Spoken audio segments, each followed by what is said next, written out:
तो जय हिंद दोस्तों, आपका स्वागत है मेरे एनसीवीआर पॉडकास्ट में। और आज मैं बात करने वाला हूं आप लोगों के बीच 26 जनवरी की बात। सर, जैसा कि 26 जनवरी 1950 को हमारा संविधान लागू हुआ था और उसी समय शपथ लिया गया था कि हमारा भारत देश जो चलेगा अब संविधान के जरिए ही चलेगा। तो क्या आप बताइए, क्या वाकई मेरा भारत देश संविधान के जरिए चल रहा है? क्या वाकई संविधान के अकॉर्डिंग काम हो रहा है? ऐसे कई सारे प्रश्न हैं जो संविधान का नाम तो दे दिया जाता है लेकिन इसके ऊपर काम नहीं किया जाता है। शायद आपको पता होगा कि ऐसे कई घटनाओं को देखा गया है और कई नेता लोग स्पष्ट रूप से ये व्याख्या करते हैं कि आने वाला समय में हम ये करेंगे, तो आने वाला समय में ये करेंगे। लेकिन हालांकि वो ऐसा करते नहीं है। 26 जनवरी आए चाहे 15 अगस्त आए, जो भी सिचुएशन आता है उसमें बड़े बड़े भाषण देते हैं, बड़े बड़े लेक्चर देते हैं, बड़े बड़े बात बोल करके निकल जाते हैं। तो क्या आप बताइए, आप किस अकॉर्डिंग कह सकते हैं कि संविधान के अकॉर्डिंग जो भी नेता लोग हैं वो भी चल रहे हैं?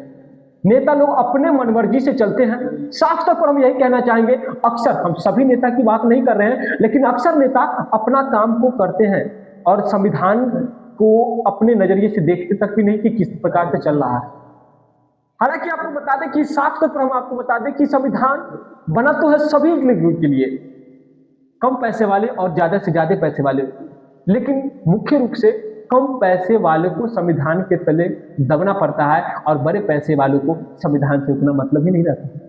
किसी भी प्रकार के काम करके वो चला जाते हैं और संविधान उनका कुछ नहीं कर पाता। हालांकि वो करता, सिस्टम अगर उस तरीका से बना होता तो। आपको पता होगा कि इस देश में जहां पर संस्कृति की पहचान एक माना जाता है, उसी देश में बलात्कारों की संख्या लगातार बढ़ती जा रहा है और सरकार हाथ पे हाथ रखे तो फिर बैठे हुए। और आपको हम एक भी बात ये भी बताएं कि आप अपने दिल पे हाथ रख करके कहिए कि क्या आप लोकतंत्र में जी रहे हैं? क्या आप लोकतंत्र में जी रहे हैं? क्या आप आज तक पर्सनली या ऐसे भी किसी भी सिचुएशन में आप नेता से सवाल पूछे हैं जो आपके मन में? तो नहीं पूछे होंगे, क्योंकि पूछ भी नहीं सकते। अगर आप वैसे प्रश्न पूछे जिनसे आपको तकलीफ हुआ हो, अगर वो उस नेता के खिलाफ है तो आपका डायरेक्ट कुछ ना कुछ करवा दिया जाएगा। हाल में ही आपको एक न्यूज सुनने के लिए मिला होगा, एक 14 साल का बच्चा ने कई प्रकार के प्रश्न पूछा, उस बच्चे की जवाब सरकार जब नहीं दे पाया तो उस सिचुएशन में उस बच्चे पर एफआईआर दर्ज करवा दिया गया। आर्टिकल 19 हमको यह बताता है कि आप किसी भी प्रकार की बात बोलने अथवा व्याख्या करने के लिए आप पूरी तरीके से सहमत हैं। किसी भी सरकार से अपनी बात को रखना, अपनी स्वतंत्रता, अपनी बातों को बताना, यह आपके लिए सुरक्षित एक स्थान है जहां पर बोल भी सकते हैं, कुछ भी कर सकते हैं। यह आर्टिकल 19 से आपको स्पष्ट रूप से यह बताता है कि आप भारत देश में एक स्वतंत्र रूप से हैं, तो आपको जो भी प्रश्न सरकार से पूछना है ये आप स्पष्ट भी पूछ सकते हैं। लेकिन क्या आपने पूछा? और जिन ने भी पूछा, या तो वो उनको मार दिया गया, या तो उनको जेल में बंद कर दिया गया, या तो उन पर किसी भी प्रकार का एफआईआर दर्ज करके उसका मुंह चुप करवा दिया गया। तो आप कैसे कह सकते हैं कि आप स्वतंत्रता में वाकई जी रहे हैं? तो आप वाकई, भारत का सिर्फ नाम रख दिया गया है कि आप स्वतंत्रता में जी रहे हैं, लेकिन असलियत में आप शायद स्वतंत्रता में नहीं जी रहे हैं। तो आपको मैं ये बताना चाहता हूं कि 26 जनवरी जिस दिन संविधान लागू हुआ था, क्या इस 26 जनवरी से हम लोग एक नए पल को लेते हैं और संविधान के अकॉर्डिंग सभी सरकारों को काम करने के लिए एक प्रेरणा की शुरुआत करते हैं? ऐसा हम इसलिए कह रहे हैं क्योंकि आने वाला जो भी समय होगा, अगर इसी तरीका से चलते रहे तो मेरा देश काफी पीछे की ओर चला जाएगा। और ये जाएगा ही नहीं बल्कि जा रहा है।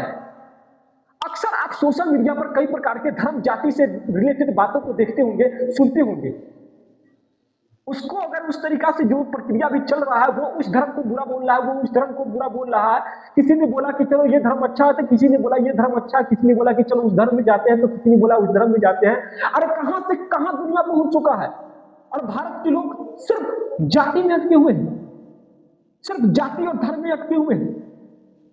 आपको पता है एक बात, दुनिया आगे सिर्फ किस चीज से बढ़ती है? तो एकता से। आप लोग भी एक बात को जानकारी में याद रखिए, हम भी हो चाहे जो भी हो, एकता की तो बात करते, जैसा कि हमने अभी कहा, एकता की बात तो हमने की, लेकिन असलियत में शायद एकता हर एक के अंदर नहीं है।